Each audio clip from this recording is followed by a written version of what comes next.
Good evening, YouTube. HeirofCarthage here. What the crap's going on? Let's jump into some online battles. I wanted to represent the Greenskins tonight, so get your WA on and get ready. So yeah, the first game I played was against an Empire player, and I've brought the Foot of Gork on an Orc Shaman in case I need to use it against what would typically be superior Empire cavalry. But my opponent brings kind of a troll army, which is going to be 6 Great Swords, 2 Amber Wizards on an Imperial Griffin, and then Karl Franz on Deathclaw. So his army is, I mean, if he were to charge me in a nice coordinated fashion with the 6 Great Swords and then hit me from behind with all these units, he very well could defeat my army here, even though his army is quite imbalanced in terms of its just heavy infantry and flying monsters. But those two things combine to be pretty good. Now you'll notice the replay here is just over 7 minutes and 20 seconds, I think, in total. Let's watch this and kind of watch what he does. So he's just got his great swords parked back here and doesn't have any intention whatsoever of moving them. So he's just going to sit. And he decides that he's going to bring his flying monsters up, and flying monsters are quite dangerous. But just in like a one-off type application like this, they're extremely vulnerable, and they're never going to realize their potential. So he sees my, I believe it was my war boss that he comes after with the feral manticore, and of course I have anti-large units, and this is part of the reason you bring anti-large and fast units, because the flying units get pinned down, and they can't get away from the cavalry to get back in the air very easily. Now, if all the flying units had hit my Boar Boy Biggins immediately, they may have been able to cause enough damage to get the Boar Boys off the field, but this feral manticore, as you can see, is already routed. Yeah, he routes a Biggin over here because he charges it with everything at once, and this is the typical kind of blob behavior that you'll see some of the flying monsters doing nowadays, which is a quick hit and run on an infantry unit. But no such thing works against the cavalry unit. First of all, the cavalry unit doesn't get tossed around as bad on the charge, and then the cavalry unit is fast enough to keep these guys from getting back in the air. So one of his feral manticores is already gone, so he spent, what is it, 15 or 16 winds of magic there, and it's pretty much gone. Now you can see he's targeting my shaman because he wants the shaman off the field, and that makes sense. So I'm trying to run my shaman away from his charge. Unfortunately, I get caught anyway. Trying to lure him into my infantry. Again, you can see the flying monsters have no problem like pitching infantry around absolutely everywhere. Once again, my Boar Boy Biggins are going to come in. He's using a Doom Flock to try and drag down some of my hit points with what winds of magic he has left. Doom Flock doesn't do a lot. But again, you can see that the flying monsters can pull out pretty well for most fights. Karl Franz and this other Amber Wizard gets away even though they were trapped in combat. But you can see that the cavalry makes this, I mean, this would be a piece of cake had I just brought infantry, but the cavalry keeps like kind of poking them in the butt, and it prevents them from taking off. So you can see that now 2 more of his flying monsters are going to be trapped on the ground. One has been routed, and I'm chasing it just to make sure that it can't get away and come back from routing. And then this feral manticore is trapped. So now the only thing he's managed to do is rout my Orc Shaman and damage a unit of Orc Biggins, and he's now lost 2 feral manticores basically and an Amber Wizard. And I've only got minor losses and a little bit of damage on my Lord, who of course in today's day and age has a healing potion. Now once again he's going to make a run on my Biggins, because infantry are vulnerable to this kind of thing. Multiple charges from flying units will leave them devastated, and then the flying units can simply just take off in the opposite direction and rinse and repeat, and they will try and get you. But I mean, this is, in my opinion, I'm not trying to be mean to my opponent, I'm just making a straightforward commentary here. This is lazy. Your whole army is back here in the background, and you've got nothing here to support. And I'm able to basically just piecemeal pick off your heroes. And at this point, I was just kind of waiting for him to quit at any moment. I was like, yeah, he's going to quit as soon as he realizes that I've killed these guys, because he hasn't even engaged, and his infantry is going to get absolutely owned by my more diverse army here. I've got Wolf Riders that were hidden out there too, and I've brought them in to help pin these guys down on the ground because the Wolf Riders are very fast. And so I start to regroup my army. I'm going to try and reform, and while I'm reforming, he decides to come in on another last nuisance charge here on the flank. So he's going to once again come after my Biggins. I've got units nearby, but I see that his intention is to immediately pull out. So that's what he's going to do, and I'm like, alright, no need to chase him this time, I'll wait. How is that a draw? It wasn't 20 minutes. The game didn't lose its connection. This guy was losing in a ladder battle, and somehow he forced a draw. So the reason I'm showing this isn't because this was a great battle or to shame my opponent or anything else. How did this happen? How was he able to play this, lose, and still get a draw out of it on the ladder battle, because what he's doing here, and this is a guess, I don't know this because I'm not in his brain or sitting on the side of his computer, this looks to me like someone's bringing this army in, hoping to get a quick win, and if they don't, they can force a draw somehow. So if someone knows how this happens, please explain it, and then let's bring this to the attention of Creative Assembly, because you're going to have enough problems like trying to keep people from getting driven out of multiplayer by kind of like poor behavior. We definitely don't need this kind of thing going on, because I don't want to see the multiplayer community diminish as a result of it. So yeah, I mean, the poor army pick, honestly, on the part of my opponent here. And again, I'm not saying this to be mean, I'm just making an objective commentary here. The army pick's kind of boring. It doesn't really have any depth. It's very one-dimensional in the sense that rush forward, use flying units. I mean, that's pretty much all there is to it. In fact, I think that it would be pretty vulnerable to quite a few counter builds. I didn't have any problem countering it here with the way that he engaged it. Again, had he maybe come at me all at once, could have made it a little bit more difficult, but it's like he didn't even want to use that army in its entirety. I wanted to play with the Greenskins again, so I came up against this guy playing as the Beastmen. And he's not done exactly the same thing, but a lot of people right now are fairly convinced that tons of monsters and heroes are pretty much the only way to win in this game. And the Beastmen and the Empire are pretty tempting factions to try and make that type of stuff have. So honestly, the army I have here, if I would have just switched my Great Goblin Shaman to a Orc Shaman, this would actually be a pretty good anti-vampire army with tons of savage orcs. Couple of big uns, Lore the Big Wall. It would be a decent anti-vampire army because it has a giant as well. So I've got 1 giant, 2 big uns, I think 8 savage orcs.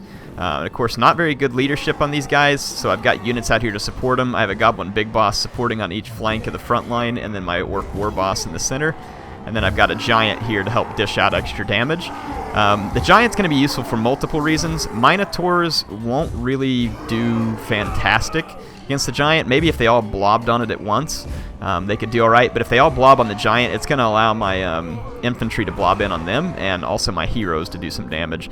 I brought the little Wah here because it's got good magic missiles in case they spawn a manticore on me. Magic missiles could potentially be useful against a Cygor. Also, you've got Itchy Nuisance and Sneaky Stabbing and all the other stuff that would just help me be buffed up in a fight against the Beastmen. So let's go again and just take a look over here at the army of the Beastmen. He's got a Gorble out here with the Minotaurs on this flank, which it's kind of cool, honestly, because Gorble is a Minotaur. He's got 1 Gorherd with shield running around. He's got a Cygor that he didn't spawn. He actually purchased the Cygor. And then he's got 1 Lore of Beast Shaman here so that he can spawn a Manticore and use some other spells. He actually had other spells on it. It wasn't just the Manticore spawn. So he does have the options open to him. And then he's got Kazrak the One-Eye here, which you don't see Kazrak in battles all the time. Let's see what kind of equipment's available to him. Doesn't look like anything too spectacular. So yeah, that's his army, and I'm not in any hurry to get within range of his Cygor, so I kind of just start walking forward slowly, seeing if maybe I could tempt a movement out of him. He goes ahead and spawns a Manticore and immediately starts chasing my Wolf Riders that were sitting behind him. This apparently makes him nervous, and this is fine with me. It's a distraction. The Wolf Riders aren't worth the Manticore's time, and I'm going to keep using the Wolf Riders as a distraction and a nuisance. That's the whole reason why I would bring them. You can see that, and I want this to be pointed out, so he's got a Cygor. And the Cygor can do a ton of damage with his missiles from a distance. Right now, though, you can see he only has 3 kills. My army's on the move, and I'm spread out to where if he does hit one of my units, he's not going to hit any other units. So if we take a look from above, you can see my army spread all across the battlefield, and I'm making a crescent around the enemy formation because the Minotaurs are going to be very strong head-on, but if I can surround them and mob them, overwhelm them, that's going to be the way of taking them out. So anyway, the Cygor, as for now, I'm doing a good job of minimizing the damage that the Cygor can cause. We'll see whether or not I'm able to continue that. I put my giant back a little bit because I don't want him to take all the initial damage of a charge or hits from the Cygor. I was trying to bait shots onto my Savage Orcs, which are a lot less threatening unit. I'm keeping back all my heroes just a little bit too, because again, I want my Savage Orcs to take the charge of the Minotaurs and then reinforce with my heroes. I'm going to bring my Goblin Wolf Riders in on just a feint, just to see if I can draw attention away from the front line. He doesn't bite anything here, so I go ahead and pull my Wolf Riders back. I'm going to go ahead and start swooping in on the flanks a little bit closer to try and complete the encirclement. I've stopped a little bit short of my opponent. Cygor continues to throw his giant rocks. I decide to use Cursed to Bad Moon here.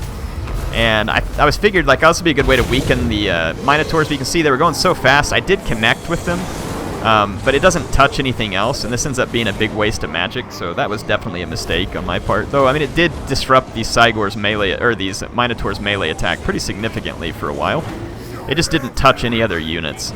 But you can see the minotaurs being mobbed. Typically a great unit, but while mobbed, and especially with the giant around, they're going to get absolutely hammered. He's going to send his feral manticore in after my... he's going to send it in after, and I thought I scored a hit there. I must have just hit my own spider guy with the magic missiles, because my goblin big boss routes. The Cygor is continuing to throw his rocks, but mostly just targeting savage orcs.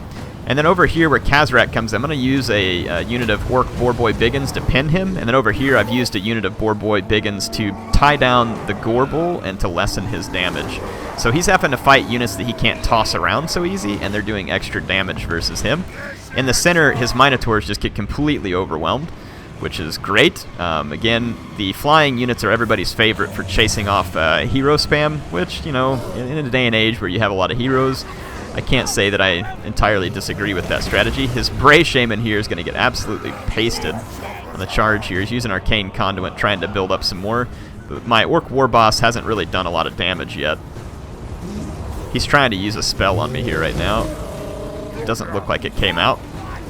So I've got my Goblin Big Boss and other units in here. The Feral Manticore is now on the ground as well. And then over here, Khazrak is the only unit left.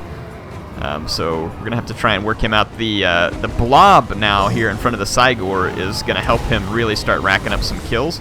He's got 73 kills, and that's going to start climbing pretty quick because I made this blob for him to take advantage of, and I haven't sent any units out to deal with him.